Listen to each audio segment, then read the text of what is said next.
حسن بھائی، آپ رینڈ کارپوریشن اور جو الزامات ہمارے پہ لگائے جاتے ہیں اس پہ کیا کہیں گے؟ جی، اس طرح کی جو چیزیں ہوتی ہیں اس پہ آپ لوگ ہیں کہنے کے لیے، کافی ہمیں کیا کہنا ہے مزید؟ کچھ اپنے ارشادات بیان کر دیں۔ دیکھیے، اللہ تعالیٰ کے پیغمبر جب دنیا میں تشریف لائے ہیں، انہوں نے انسانوں کے اندر جو اخلاقی امراض پیدا ہوتے ہیں ان کی نشاندہی بھی کی ہے، اور جو دین اللہ نے ان کے سپرد کیا تھا آگے پہنچانے کے لیے، اس کا مقصد بھی ہمارے انہی اخلاقی رذائل کا تزکیہ ہے۔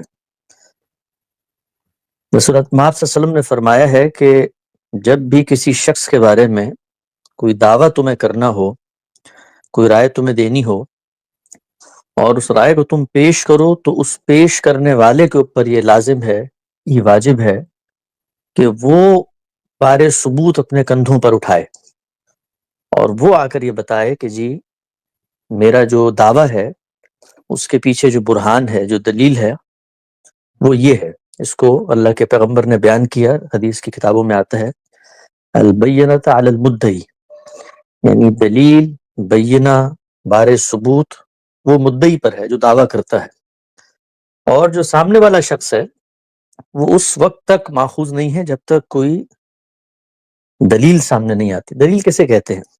دلیل اصل میں میرا اور آپ کا مشترک حافظہ ہوتی ہے۔ دلیل مبنی ہوگی تجربے پر، مشاہدے پر، اور وہ تجربہ اور مشاہدہ جو آپ مجھے بھی کروا سکتے ہیں۔ آپ کو ہو سکتا ہے روز ہیلوسینیشنز ہوتی ہوں، تخیل کی پرواز میں آپ محو ہوتے ہوں، آپ کو مختلف خیالات آتے ہوں، آپ کی ذہن کی کوئی اپج ہو، اس کو آپ آ کے میرے سامنے بیان کریں گے تو وہ میرے لیے واقعی حقیقت نہیں بنتی۔ تو دلیل اس چیز کو کہا جاتا ہے کہ جس کو آپ مجھے بھی سمجھا سکیں، میرے بھی حواس کی وہ گرفت میں آئے۔ تو آپ کو یا تجربہ دکھانا پڑے گا، اگر آپ کے ساتھ ہوا ہے تو دوہرا کے دکھانا پڑے گا، کوئی مشاہدہ ہوا ہے تو اس کے شواہد پیش کرنے پڑیں گے۔ دین میں آپ یہ دیکھیے کہ جب آپ کسی شخص کے اوپر زنا کا الزام لگاتے ہیں تو رپورٹ درج کرنے کے لیے، ثبوت جرم کے لیے نہیں، رپورٹ درج کرنے کے لیے اللہ کی شریعت میں یہ مقرر ہے کہ 4 عاقل بالغ لوگوں کو آپ لے کر آئیں گے، اور وہ اس چیز کی گواہی دیں گے کہ ہم نے اپنی آنکھوں سے یہ عمل ہوتے ہوئے دیکھا ہے۔ ان کی گواہی بھی پرکھی جائے گی۔ تزکیۃ الشہود ہماری فقہ میں پورا کا پورا تصور ہے۔ اس کے بعد اس شخص سے سوال ہوگا اور ابتدا ہوگی معاملے کی تحقیق کی، تفتیش کی۔ ہمارے تو جدید ذرائع اس وقت موجود ہیں، ممکن ہے ڈی این اے سے ثابت ہو جائے، اس کی جیو فینسنگ لوکیشن سے ثابت ہو جائے کہ بندہ وہاں پایا ہی نہیں جاتا تھا۔ تو جرم کا ثبوت تو بہت دیر کی چیز ہے، بہت آگے کا معاملہ ہے۔ جرم کی رپورٹنگ کے لیے یہ شرط ہے کہ آپ کو وہ شواہد لے کر آنے ہیں کہ جس سے کوئی چیز قابل اعتنا بنتی ہے۔ تو اسی کو رسالت پاک صلی اللہ علیہ وسلم نے بیان کیا ہے۔ ہمارے ہاں چونکہ اللہ تعالیٰ کے پیغمبر دین لے کر آئے، اور اس دین کی جو بنیادی اورینٹیشن تھی، بنیادی مقصد تھا، اس سے نظریں اوجھل ہو گئی ہیں، تو ہمیں یہ بالکل ہی کتابی سی باتیں لگتی ہیں، زبان کی نوک پر ہمارے الزامات ہوتے ہیں۔ یہ جو بھی چیزیں ہیں اس کے لیے الزام لگانے والے پر بار ثبوت ہے، اس ثبوت کو وہ دنیا کے سامنے لے کر آئے، اس کی بنیاد کے اوپر۔ اور ثبوت کی بھی سطح ہوتی ہیں۔ کوئی شخص اگر یہ کہتا ہے کہ مثال کے طور پہ جی ان حضرات کی جو آراء ہیں مجھے یہ لگتا ہے یہ مغربی مفکرین کے مماثل ہیں، تو یہ ایک درجے کا الزام ہے۔ کوئی آگے بڑھ کے کہتا ہے کہ جی ان کی آراء سے مغربی یا استعماری طاقتوں کو فائدہ ہو رہا ہے، تو یہ دوسرے درجے کا ایک استنباط اور الزام یا استدلال ہے۔ کوئی شخص آگے بڑھ کے کہتا ہے کہ نہیں، انہوں نے تو دانش فروشی کا کام کیا ہے اور مذہب کو پیسے لے کر بیچ دیا ہے، تو اب یہ تیسرے درجے کا الزام ہے۔ تو ہر سطح کے لیے آپ کو ثبوت پیش کرنا پڑے گا۔ جب وہ ثبوت سامنے آئے گا، اس ثبوت کا تجزیہ ہوگا، اس کی تحلیل ہوگی، اس کا پوسٹ مارٹم ہوگا، اس کا فورینزک ہوگا، اور اس کے بعد جا کر وہ الزام اس قابل ہوگا کہ جواب طلب کیا جا سکے۔ جب تک کہ پہلا مرحلہ نہیں ہوتا اس وقت تک کوئی بھی انسان نہ ان الناس ماخوذ ہے، نہ، کیونکہ پہلے تو چیز کو سامنے آنا ہے۔ تو میں اس پہ صرف یہ عرض کرنا چاہتا ہوں کہ یہ ہمارے معاشرے کی بڑی بدقسمتی ہے، بالخصوص بر صغیر کے اندر جو مخاصمت کی ایک دینی فضا بن چکی ہے، اور ہماری جو امت کی علمی روایت تھی، ماضی کی تراث تھی، جس کے اندر اتنے بڑے بڑے جلیل القدر فقہا گزرے، محدثین گزرے، علماء گزرے، اتنی روشن و درخشاں، اتنی زندہ و جاویدہ ہماری روایت ہے، جہاں پر علم کے معاملے میں اختلاف بھی ہوتا تھا، لوگ اختلاف آراء کو ہمیشہ علم کے فروغ کا ذریعہ سمجھتے تھے، اور یہ تنقیدی عمل ہے جس کے ذریعے سے ہماری مذہبی فکر ڈیولپ ہوئی ہیں، پروپیگنڈے کی فضا نہیں تھی۔ آپ سوچیں اگر امام اعظم سراج الائمہ کے دور میں اگر یہی مولوی حضرات بیٹھے ہوتے جیسے آج کل ہمارے ارد گرد نظر آتے ہیں، تو امام صاحب کی دسیوں آراء ہیں جن کو آپ اٹھا کر وہ تمام فتاوی لگا سکتے ہیں جو آج کل کے علماء ایک دوسرے پہ لگا رہے ہوتے ہیں۔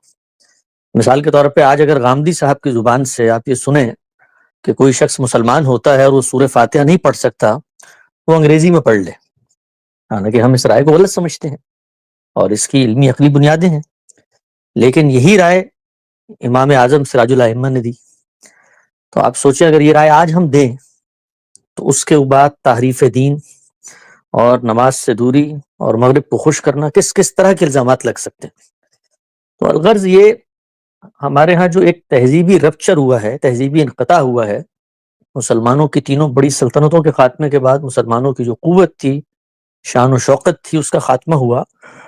اس کے بعد آپ یہ دیکھیں کہ کوئی اگر بڑا بزنس مین ہو نا دنیا میں، بڑا سیٹ ہو، بہت آسودہ حال کو مالدار آدمی ہو، اس سے جب سب کچھ چھن جاتا ہے تو وہ ایک پینک موڈ میں آ جاتا ہے، نروس ہو جاتا ہے، اینکشیس ہو جاتا ہے، اس میں انزائٹی جنم لیتی ہے، اس کو غصہ آتا ہے، اس کو معاشرہ اپنا دشمن لگ رہا ہوتا ہے، وہ اپنی اسی عظمت رفتہ کی بازیافت میں اسی شان و شکو کی حاصل کرنے کے لیے پیر مارتا ہے، اور اس معاملے میں اس کو پورا معاشرہ اپنا دشمن نظر آ رہا ہوتا ہے۔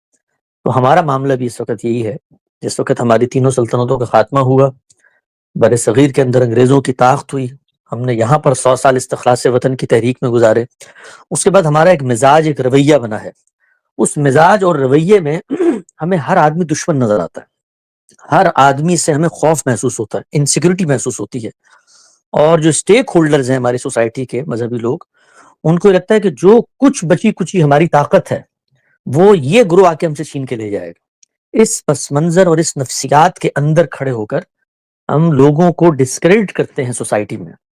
میں آپ کو بتاؤں، آپ کو شاید حیرت ہو اس بات پہ، بالکل نئے نئے جب ہم غامدی صاحب سے طالب علمی کے دور میں پڑھ رہے تھے، ان کی چیزیں متاثر ہوئے، تو میں پاکستان کے ایک بہت بڑے عالم کے پاس، یعنی اتنے بڑے عالم کے جس وقت جو نمائندہ ہیں پاکستان کے دنیا بھر میں دین اسلام کے حوالے سے معروف ہے، ان کی مجلس میں بیٹھا تھا، تو میں نے ذکر کیا کہ جی میں آج کل یہ چیزیں پڑھ رہا ہوں، تو آپ کا کیا خیال ہے؟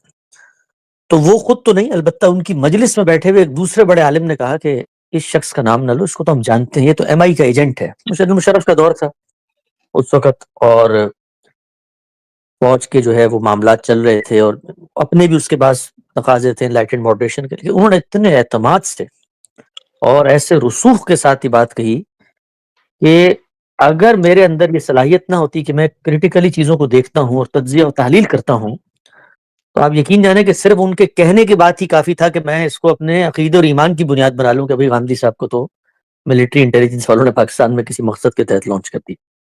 لیکن جب مجلس ختم ہوئی تو ہم باہر نکل رہے تھے، تو میں نے ان کا ہاتھ پکڑا، بلکہ ہاتھ چوما، بزرگ ہیں ہمارے وہ، تو میں نے ان سے پوچھا کہ جی آپ نے تو بڑی آج میری آنکھیں کھول دی، یہ آپ کو بتایا کس نے؟ انہوں نے کہا میری مسجد میں ایک مرید آتا ہے، اس نے مجھے بتایا۔ تو اب اتنا بڑا دعویٰ، اتنی بڑی حقیقت کی بنیاد پر وہ ایک شخص کے بارے میں اخلاقی رائے قائم کر رہے ہیں، اور معلومات کا عالم یہ ہے کہ مسجد میں جو لوگ آ رہے ہوتے ہیں اس میں وہ کون شخص تھا، اس سے آپ نے پلٹ کر پوچھا کہ تمہارا ذریعہ علم کیا ہے، تمہیں کیسے معلوم ہوا کہ ایک شخص کے اخلاقی کریکٹر کے بارے میں تم حکم لگا رہے ہو؟ اچھا آپ کو اطمینان نہیں ہوا تو آپ خاموش رہیں، آپ نے پورے زور، پورے ایقان، پورے جزم، پورے اصرار اور پورے تیقن کے ساتھ اس خبر کو ایسے دنیا تک پہنچایا کہ جیسے میرے ہاتھ میں تو کوئی گمگشتہ حقیقت آ گئی تھی، کوئی آب حیات مجھے مل گیا ہے، اب میں پوری دنیا کو اس امرت دھارے سے سیراب کروں۔ تو یہ جو ہمارا رویہ ہے، یہ رویہ علم کا رویہ نہیں ہے، یہ جہالت کا رویہ ہے، یہ شیطان کا پیدا کردہ رویہ ہے۔ ہر دور میں ہر مذہبی فکر، مذہبی عالم کے بارے میں آپ اٹھائیں تو کچھ نہ کچھ شیاطین جو طاقت کرتے تھے علم کے نام پر، وہ اسی طرح کی ہوتی تھی۔ لیکن اس سب کے باوجود ہماری جو روایت تھی، اس کے بڑے لوگ یہ کام کبھی نہیں کرتے تھے۔ جو المیہ ہے اس وقت، وہ المیہ یہ ہے کہ جو لیڈرشپ ہے ان کے اندر یہ چیزیں پیدا ہو گئی ہیں، اور لیڈرشپ کا معاملہ یہ ہے، لیڈرشپ کے ساتھ جب ہم بیٹھتے ہیں تو ان کا رویہ ہمارے ساتھ بالکل مختلف ہوتا ہے، تو ہم ان سے پوچھتے ہیں کہ یہ بات آپ لوگوں کو کیوں نہیں بتاتے؟ وہ کہتے ہیں کہ اگر ہم نے لوگوں کو یہ بات بتائی تو لوگ ہمیں یہاں بیٹھنے نہیں دیں گے. یہ صورتحال ہے, آپ یقین جانے یہ صورتحال ہے. یعنی ایک وقت ایسا بھی آتا ہے کہ آپ اپنی آڈینس کے آگے اسیر بن جاتے ہیں, اور جو سچائی اور حقیقت کی بات ہوتی ہے وہ پہنچانا آپ کے لیے ناممکن ہو جاتا ہے. مولانا سید ابو الحسن مودودی علیہ رحمہ کے بارے میں آپ ذرا 1970 کے انتخابات اور اس سے پہلے کے اخبار نکالیں اور پڑھے پاکستان کے اندر جمعیت علماء اسلام کے علماء کیا باتیں کر رہے تھے. مولانا غلام غوث ہزاروی کھڑے ہو کے ہزاروں کے اجتماعات میں کیا باتیں کر رہے تھے. مجھے ایک عالم ملے کراچی میں, اور وہ کچھ ہماری طرف تھوڑے سے مائل ہوئے, تو بڑی عمر کے تھے, تو انہوں نے کہا کہ مجھے ایک چیز نا بہت ستاتی ہے, بڑے دل میں میرے ایک بوجھ ہے. کیا ہے حضرت؟ کہنے لگے کہ دور طالب علمی میں, جوانی میں ہم ایک جنازے میں شریک ہوئے, تو وہاں پر مولانا مودودی بھی آئے اس جنازے میں. تو مولانا مودودی گاڑی سے اترے, رش بہت تھا اور بالکل ابتدائی صف میں ان کی جگہ رکھی ہوئی تھی, تو وہ گاڑی سے اترتے ہی جنازے میں شریک ہوئے اور جنازہ پڑھتے ہی گاڑی میں روانہ ہو گئے. تو کہتے ہیں ہمارے دلوں میں بڑی نفرت تھی ان کی اس زمانے میں. تو انہوں نے خود کنفیس کیا, انہوں نے کہا کہ میں نے جس وقت یہ دیکھا نا تو مجھے اتنی شدید بغض اور نفرت کا میرے اندر ایک بلبلہ اٹھا کہ مجھے جیسے جنازہ ختم ہوا تو میں نے سب کو جو میرے ارد گرد تھے ان کو یہ کہنا شروع کر دیا کہ مولانا مودودی نے بغیر وضو کے جنازہ پڑھا, کیونکہ وہ تو گاڑی سے اترے ہیں اور اتر کے سیدھا صف میں آ گئے, تو وضو ہی نہیں کیا. اگلے روز لاہور کے مذہبی حلقوں میں یہ خبر پھیلانے میں کامیاب ہو گیا کہ مودودی صاحب کے نزدیک جنازے کی نماز میں وضو شرط نہیں. یہی معاملہ ہمارے باقی حضرات کا تھا. وہ تقریر کرتے تھے اور اتنے اعتماد سے کہتے تھے کہ ہم نے مولانا مودودی کے گھر پہ زیلدار پارک کی چھت پہ امریکی ہیلی کاپٹر اترتے ہوئے دیکھیں, اور وہ ان کو بوریوں میں ڈالر بھر کے دیتے. تو مولانا بھی بڑے بزلت سنج تھے, انہوں نے بڑی اچھی سخن گسترانہ ایک بات کی. انہوں نے کہا کہ امریکہ پیسے مجھے دیتا ہے, رسیدیں ان کو بھیج دیتا ہے. اتنے اعتماد سے یہ باتیں کر رہے ہیں. تو یہ ہوتا رہتا ہے, اس سے گھبرانا نہیں چاہیے. باقی مجھے تو پچھلے دنوں ایک دوست نے میسج کیا, اس نے کہا کہ ابھی رینٹ کارپوریشن اتنا ہو رہا ہے کہ دل چاہتا ہے کہ رینٹ کارپوریشن والوں کو ای میل کی جائے اور ان کو کہا جائے کہ بھئی آپ ہی وضاحت کر دیں کہ آپ نے پیسے نہیں دیے. تو میں نے اس کو مسکرا کر کہا, میں نے کہا بھائی یہ کام کیوں کر رہے ہو, ای میل ان کو یہ کرو کہ بھائی اتنے بدنام ہو گئے اب تو پیسے دے دو. صحیح ہے, یہ اچھا بالکل. یہ بس چلتی رہتی ہے زندگی, اس کو انجوائے کرنا چاہیے. اس طرح کی چیزیں, اس پہ کسی رد عمل کی ضرورت نہیں ہے. حسن بھائی ایک اور سوال ہے. کہا جاتا ہے کہ علی بھائی جو ہیں, انجینئر علی مرزا بھائی, وہ قادیانیوں کے بھی فرنٹ مین ہیں اور رینڈ کارپوریشن کے بھی, کیونکہ وہ صوفیوں کو ڈیفینڈ کرتے ہیں. تو کیا آپ سمجھتے ہیں کہ وہ امت کے لیے ایک فتنہ ہے؟ دیکھیے, اگر تو میں کسی شخص کو نہ جانتا ہوں, اس کے بارے میں کوئی اس طرح کی بد اخلاقی کا کلمہ یا الزام کوئی شخص کہے تو میں اس کو یہ تلقین کروں گا کہ آپ کے پاس اگر کوئی اس طرح کا شبہ ہے, اور دنیا کے سامنے لانے سے پہلے سب سے پہلے اس شخص کے پاس لے کے جائیں اور اس سے پوچھیں کہ جی میرے پاس ثبوت ہیں, آپ کے بارے میں میرے یہ اخلاقی الزامات ہیں, آپ اس کا کیا جواب دیتے ہیں. تو جو اس کا موقف ہے, آپ اس سے اتفاق نہ بھی کرتے ہوں, وہ آپ اپنے دعوے کے ساتھ ضرور بیان کریں. یہ مسلمہ اخلاقی تقاضا ہے, یعنی اس سے کوئی روگردانی نہیں ہو سکتی. آپ کو کسی شخص کے بارے میں کوئی الزام ہے, کوئی فرنٹ مین ہے, کوئی بیک مین ہے, کوئی رینٹ کارپوریشن ہے, اور آپ کے پاس ثبوت آگے ہیں اس کے, تو ثبوت تو آپ نے پیش کرنا ہے. یہ تو رسالت صلی اللہ علیہ وسلم نے لازم کر دیا ہے, عقل لازم کرتی ہے, اللہ کے پیغمبر نے اسی بات کو بیان کر دیا کہ البینۃ علی المدعی, آپ نے بتانا ہے. یہ ہمارے جو اس وقت صورتحال پیدا ہوئی ہے نا, کہ میں نے تو سوال پوچھا ہے اور آپ اس کا جواب دے دیں. میں نے تو سوال پوچھا بھائی آپ کے پاس. مجھے یاد پڑتا ہے, ہمارے ایک عزیز تھے, پوری زندگی سعودی عرب میں رہے, میں نے قصہ کئی دفعہ سنایا ہے, ہمارے قومی مزاج کی غمازی کرتا ہے یہ قصہ. تو وہ ہر سال پاکستان آتے تھے, تو ہم بھی ان سے ملنے جاتے تھے. تو وہ کئی سڑک پر ان کے ساتھ ہم چہل قدمی کر رہے ہوں, تو ان کو کوئی کرولا گاڑی نظر آ جائے اچھی چمچماتی ہوئی, تو اس کو دیکھ کے مجھے کہتے تھے, حسن اس میں پتہ ہے کون بیٹھا ہوا ہے؟ میں نہیں, کون بیٹھا ہوا ہے؟ کہتے تھے اس میں اسمگلر بیٹھا ہوا ہے. میں نے کہا آپ کو کیسے پتا؟ وہ کہنے لگے اتنا عرصہ باہر نوکری کرنے کے باوجود میں تو گاڑی نہیں لے سکا, یہ اس کے پاس کیسے گاڑی آ گئی؟ تو اب آپ کی جو قومی نفسیات ہے وہ حسد کی نفسیات ہے, وہ جلن کی نفسیات ہے. اس کے اندر آپ کو اپنی ہر ناکامی کی وجہ دوسرے کی کامیابی لگ رہی ہوتی ہے. تو اس طرح کے ماحول میں یہ جو بیانیے ہوتے ہیں نفرت کے, بد اخلاقی کے, ان کو پھیلانا بڑا آسان ہوتا ہے. یعنی یہ کہہ دیا جائے نا کہ ایسا دیکھو تم غریب ہو, یہ جو ترقی پذیر ممالک ہیں ان کی اکثریت چونکہ خطۂ غربت سے نیچے زندگی گزار رہی ہوتی ہے، تو یہ ان کو بتانا کہ تم غریب ہو اس لیے کہ یہ امیر ہے، اس لیے کہ اس کے پاس گاڑی ہے، اس لیے کہ اس کی شہرت ہے، تو یہ بہت جلدی یہ بیانیہ بکتا ہے۔ اور ہماری قوم چونکہ سازشی تصورات میں اپنی ناکامی کو تلاش کرتی ہے، تو اس کو فوراً سے یہ چیز نظر آ جاتی ہے کہ بھائی چلو اچھا ہے، ہمیں ایک موقع مل گیا۔ تو کسی فرد کے بارے میں جس کو میں نہ جانتا ہوں، اگر آپ میرے پاس آ کر یہ دعویٰ کریں گے، تو یہ دو باتیں میں آپ کو کہوں گا کہ الزام کا ثبوت اور اس بندے کا موقف، یہ اخلاقی طور پہ آپ پر پابند ہے کہ آپ بتائیں۔ یعنی آپ یہ بتائیں کہ میرے خیال میں وہ فرنٹ مین ہے، یہ اس کے دلائل ہیں، یہ ثبوت ہیں، یہ میں نے ان کے سامنے بھی رکھے تھے، ان کا موقف اس سے مختلف ہے، وہ کہتے ہیں میں نہیں ہوں، یہ دونوں باتیں بتانا آپ پر لازم ہے۔ جہاں تک تعلق ہے ہمارے بڑے بھائی انجینئر محمد علی مرزا صاحب کا، میری ان سے براہ راست ملاقات بھی ہوئی ہے، ان سے ایک تعلق بھی ہے، محبت کا، دوستی کا، احترام کا، اور بہت سارے ہمارے مشترک دوست بھی ہیں جو ان کے احوال سے مطلع کرتے رہتے ہیں۔ خود ان کا جو علم ہے، ان کی چیزیں ہیں، فکر ہے، وہ یوٹیوب پہ آتا رہتا ہے، اس سے ہم بھی استفادہ کرتے رہتے ہیں۔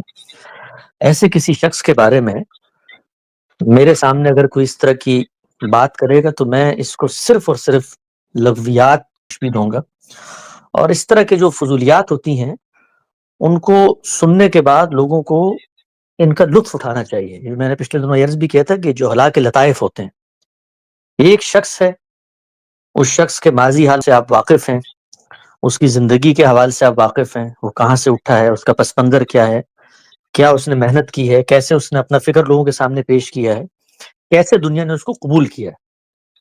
تو اس کی فکر کے اندر اس کام ہے، اس کے استدلال سے آپ کو اختلاف ہے، اس کا اظہار آپ کریں، شب و روز کریں، اور اس کو بتائیں کہ دیکھیے علمی معاملات میں آپ کا یہ نقطہ نظر ہے، مجھے ان سے اختلاف ہے، بہت سارے معاملات میں ہمیں اختلاف ہے، ہم اس کو شائستگی سے بیان کرتے ہیں۔ لیکن کسی شخص کے بارے میں یہ دعویٰ کرنا کہ جی وہ بظاہر تو کچھ ہے لیکن اندر سے کچھ اور ہے، یہ اخلاقی پستی کی علامت ہے، اور ہماری قوم میں الحمدللہ یہ وبال جس سطح پر پہنچ چکا ہے وہ ہمارے علماء کو بھی اندازہ نہیں ہے کہ یہ جتنا نفرت دوسروں کے بارے میں پھیلاتے ہیں، یہ نفرتیں لوٹ کے ان کے پاس آتی ہیں، اور جب ان لوگوں پہ حقائق واضح ہو جاتے ہیں تو وہ صرف علماء سے متنفر نہیں ہوتے، بلکہ وہ ان کی دینی آراء اور دینی فکر ہی سے متنفر ہو جاتے ہیں۔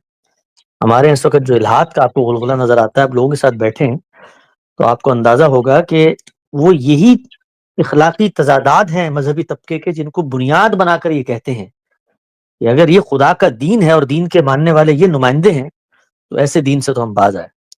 تو انجینئر صاحب کی دینی فکری آراء سے دنیا میں ہر شخص کو اختلاف کا حق ہے، ہم بھی اختلاف کرتے ہیں اور انہیں بتاتے بھی ہیں محبت کے ساتھ، کہیں براہ راست گفتگو ہو جاتی ہے، کوئی دوستوں کے توسط سے، کبھی ان موضوعات کو اپنے پلیٹ فارم پہ زیر بحث لے آتے ہیں، مناظرہ نہیں بناتے، چیزوں کو پروپیگنڈا نہیں بناتے، مورچہ لگا کے نہیں بیٹھتے، اپنا نقطہ نظر واضح کرتے ہیں۔ جس طرح ہم ان کا حق اختلاف مانتے ہیں، انہیں بھی شائستگی کے ساتھ، سنجیدگی کے ساتھ ہمارا حق اختلاف تسلیم کرنا چاہیے، اور ہمارا موقف جیسے ہم بیان کرتے ہیں ویسے بیان کرنا چاہیے۔ اگر آپ نام لے کے بیان کر رہے ہیں، اگر آپ نام لے کے بیان نہیں کر رہے تو پھر جس کا چاہے موقف ہو، لیکن اگر آپ نام لے کے بیان کر رہے ہیں تو پورا موقف ہمیشہ بیان ہونا چاہیے، اور عام طور پہ اس کا خیال بھی کرتے ہیں۔ باقی ہر انسان کی ایک طبیعت ہوتی ہے، مزاج ہوتا ہے، وہ ہیں ماشاءاللہ بڑے دلیر اور دبنگ آدمی ہیں، تھوڑی جلالی طبیعت ہے، تو کبھی کبھی تھوڑا سا سخت رویہ بھی سامنے آ جاتا ہے۔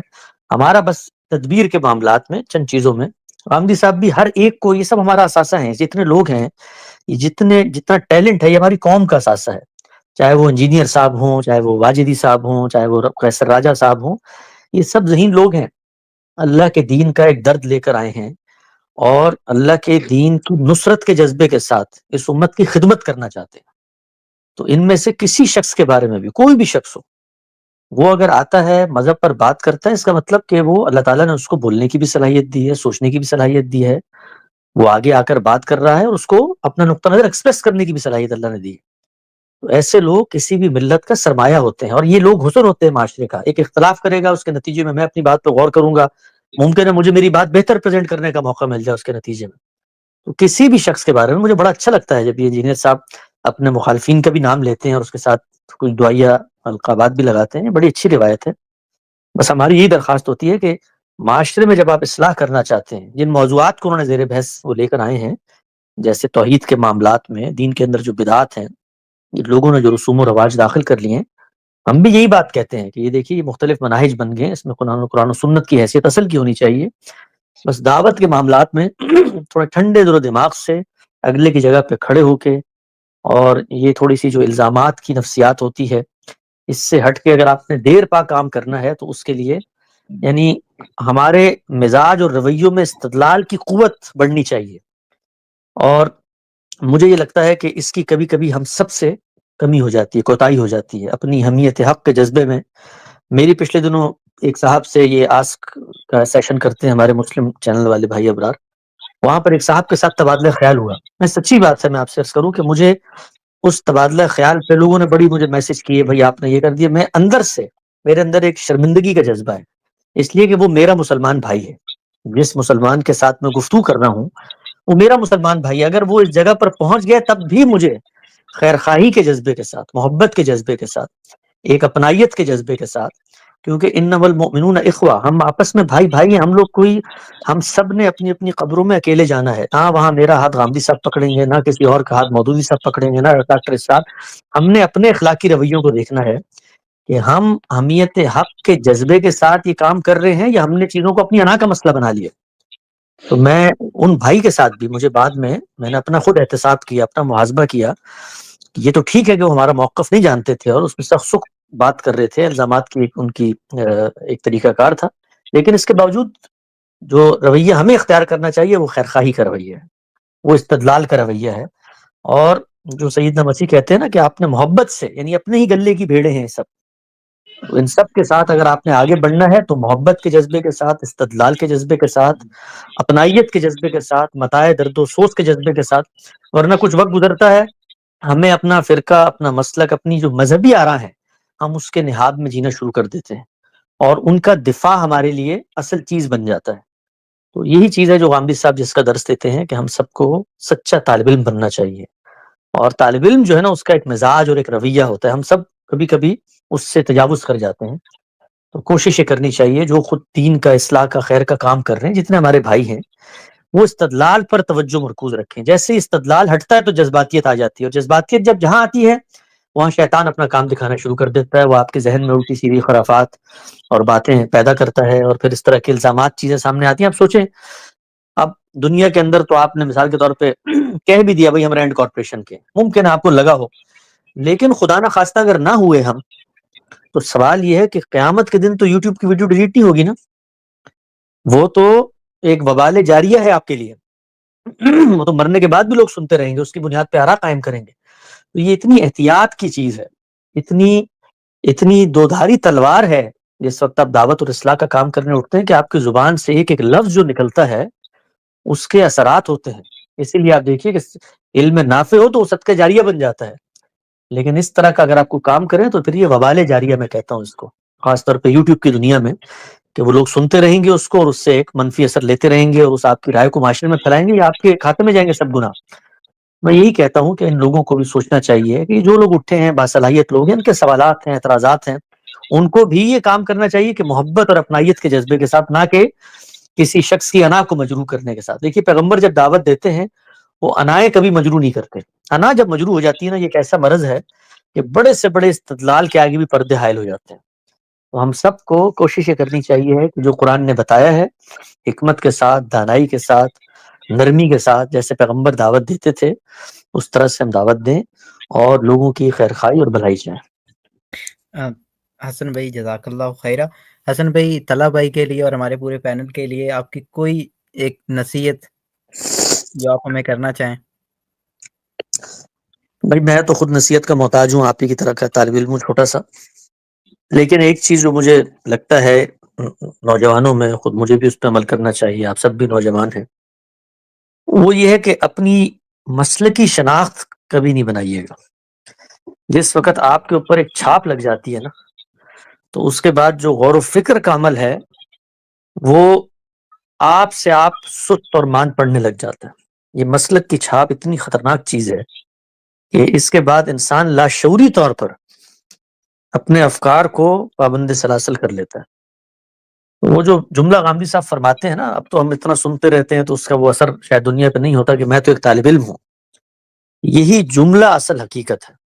یعنی میں پچھلے 10-15 سال سے ایک بہت بڑے عالم کے ساتھ وقت گزار رہا ہوں. میں نے ان کے شب و روز کا مشاہدہ کیا ہے، ان کے معمولات زندگی کو دیکھا ہے، ان کے فضائیہ کے اندر وہ کس طرح سے رویہ اختیار کرتے ہیں، علمی چیلنجز ہر جگہ پر زندگی میں یہ شخص نے مجھے متاثر کیا ہے. وہ اس شخص کا طالب علمانہ مزاج ہے، اوپن ٹو لرن، ٹروتھ سیکر، ہر وقت تیار ہیں کہ آپ استدلال کے ذریعے ان کی بات کو اگر ریفیوٹ کرتے ہیں تو وہ آپ کو اپنے محسنین کی جگہ پہ رکھیں گے.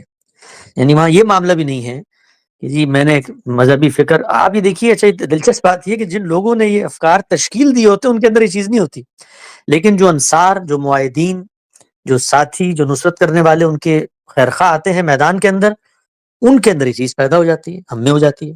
اہمیت کا جذبہ ہے جی، ہمارے استاد کے بارے میں یہ بات کر دی تو وہ پھر اس وقت جو ہے نا، وہ استاد کا استدلال نہیں ہوتا، وہ ہمارا استاد ہوتا ہے. اس کو بیان کیا نا شیخ الہند مولانا محمود الحسن صاحب نے، مولانا مناظر حسن نے لکھا کہ دارالعلوم میں حدیث کا سبق ہو رہا تھا تو ہم نے ایک سوال ان کی خدمت میں پوچھا کہ لوگ کیوں مسلمانوں کے اندر اتنی شدت نظر آتی ہے جب کوئی توہین رسالت کرتا ہے. تو شیخ الہند نے جواب دیا تھا، وہ ایک نفسیات انسانی کے طبیب حاذق کا جواب ہے. اس لیے کہ پیغمبر کی اہانت میں اصل میں آپ کو اپنی اہانت محسوس ہوتی ہے، ہمارے قومی پیغمبر کی توہین ہو گئی ہے. تو وہ اگر تو جذبہ یہ ہو کہ بھائی مثال کے طور پہ پیغمبر کے ساتھ تعلق ہے تو اس کا اظہار ہماری زندگیوں میں ہو، نماز میں ہو، روزے میں ہو، ہمارے معاملات اخلاقی رویوں میں ہو، لیکن وہ نہیں ہوتا، حمیت کے جذبے ہوتے ہیں. تو ہماری امت میں جو ایک بہت بڑا مرض پیدا ہوا، اور ہم سے پہلے بنی اسرائیل میں پیدا ہوا، اور اسی کو قرآن مجید میں بار بار متنبع کیا اللہ تعالیٰ نے. اور اللہ تعالیٰ چونکہ انسان کے بنانے والے ہیں، وہ جانتے ہیں کہ اس کے اندر یہ امراض پیدا ہو جاتے ہیں. یہ پہلے مرحلے میں فکر سے متاثر ہوتا ہے، دوسرے مرحلے میں عقیدت کو دل میں جگہ دیتا ہے، تیسرے مرحلے میں ایک شخص کو ہیرو شپ کی جگہ پہ لے جاتا ہے، اور چوتھے مرحلے میں اس کو پوجنے لگ جاتا ہے. شرک کی ابتدا آپ دیکھیں نا، خود بنی اسماعیل کے اندر شرک کی ابتدا کی تاریخ رسول آپ صلی اللہ علیہ وسلم نے بیان کی ہے. وہ بڑے نیک اور برگزیدہ بندوں کے ساتھ عقیدت کے تعلقات ہی سے پیدا ہوئی ہے.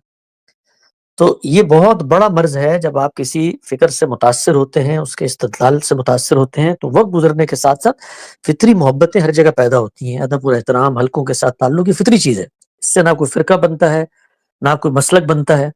لیکن جب آپ کے سامنے اپنے ہی استاد کی، اپنے ہی حلقہ فکر کے لوگوں کی کوئی خلاف اسلام چیز آ جاتی ہے، کوئی کفر پہ مبنی، کوئی شرک پہ مبنی، کوئی بدعت پہ مبنی، آپ یہ دیکھیں اس وقت بھی اگر آپ دفاع میں پڑ جاتے ہیں. یعنی ہم تو یہ کہنا بھول گئے ہیں، مجھ سمیت ہم سب یہ کہنا بھول گئے ہیں کہ جی میرے علم میں نہیں ہے یہ بات، میں اس پہ غور کروں گا، میں اس کے بارے میں تحقیق کروں گا.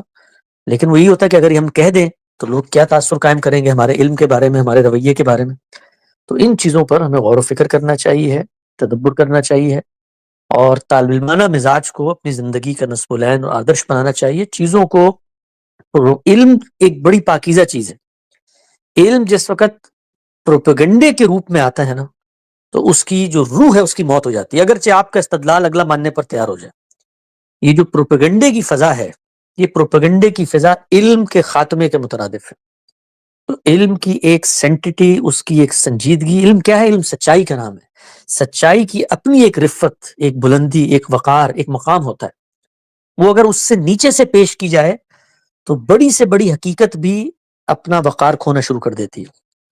تو جو آپ جیسے ساتھی یا بھائی لوگ اس طرح سے دینی موضوعات پہ گفتگو کرتے ہیں مجھ سمیت، ہم سب کو یہ چاہیے کہ اگر ہم کوئی سچائی ہم تک پہنچی ہے اس کو آگے پہنچانا چاہتے ہیں تو سب سے پہلے ہمبل جگہ پر آئیں. علم جو ہے وہ تواضع پیدا کرتا ہے، عاجزی پیدا کرتا ہے، جھکاؤ پیدا کرتا ہے. وہ ہم بچپن میں شعر پڑھتے تھے نا کہ جو اعلیٰ ظرف ہوتے ہیں ہمیشہ جھک کے ملتے ہیں، سراہی سر نگو ہو کر بھرا کرتی ہے پیمانہ. تو جتنا علم آئے اتنی انسان کے اندر عاجزی آئے.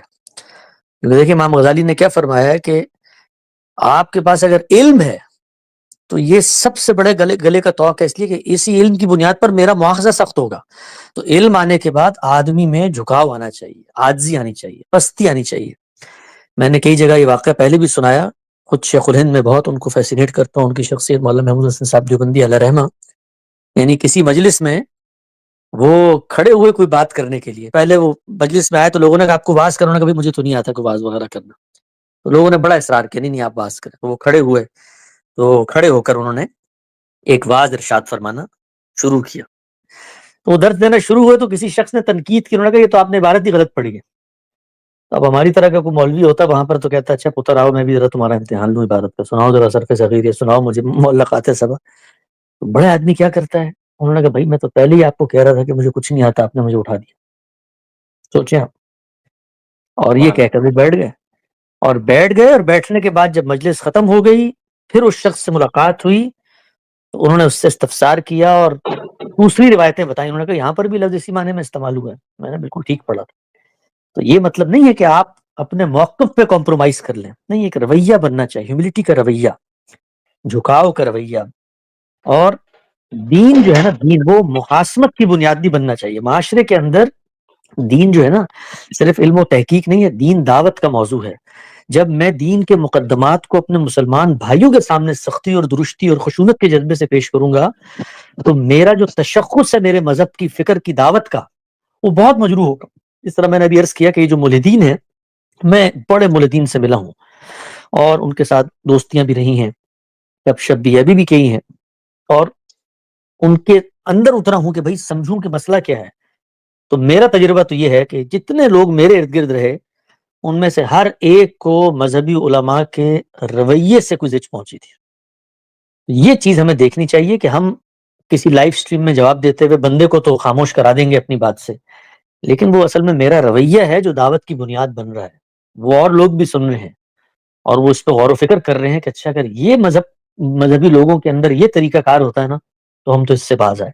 تو بس یہ کوشش کریں، ایک چیز کو پلے باندھیں مجھ سمیت، کہ مناظرہ بازی، جواب الجواب، لوگوں کی عزت نفس کو مجروح کرنا اور ان کے علم کو ناپنا اور ان کے بارے میں کوئی سخت رویہ اختیار کرنا آئیں گے. یہ دنیا اسی طرح کی ہے. ہم بھی یہ جواز اپنے دل میں پیدا کرتے تھے کہ بھائی یہ دیکھو یہ مولوی جو ہیں یہ غامدی صاحب کو اس طرح برا بھلا کہتے ہیں اور ان کا تو پوسٹ مارٹم ہونا چاہیے، فلاں ہونا چاہیے، یہ ہونا چاہیے. یہ سب اسی طرح سے آئیں گے. ہم نے یہ دیکھنا ہے کہ ہم اپنے آپ کو ان کی کہانی کا کریکٹر بنانا چاہتے ہیں یا اپنے شخصیت کے علو اور بلندی میں جینا چاہتے ہیں. جو مولا مودودی نے نصیحت کی تھی غامدی صاحب کو جس وقت انہیں جماعت اسلامی میں بڑے سخت رویوں کا سامنا کرنا پڑا، الزام تراشی کی مہمات اور یہ سب، تو انہوں نے کہا تھا میرے عزیز آپ کے مخالفین پوری کوشش کریں گے کہ آپ کو اشتعال میں لائیں، آپ اشتعال میں آنے سے انکار کرتے ہیں. تو ہم جس وقت اشتعال میں آتے ہیں تو ہم اصل میں کسی دوسرے کی کہانی کا کریکٹر بن جاتے ہیں، ہم نہیں رہتے. تو ہمیں ہم بننا ہے، اپنے آپ کو نکھارنا ہے، اپنے آپ کو سنوارنا ہے. اور علم کا پہلا مقصد اپنی اصلاح اور اپنی تہذیب ہونا چاہیے. اس جذبے کے ساتھ ہم گفتگو کریں گے تو آپ دیکھیں گے کہ لوگوں میں بھی انشاءاللہ اثر پیدا ہوگا.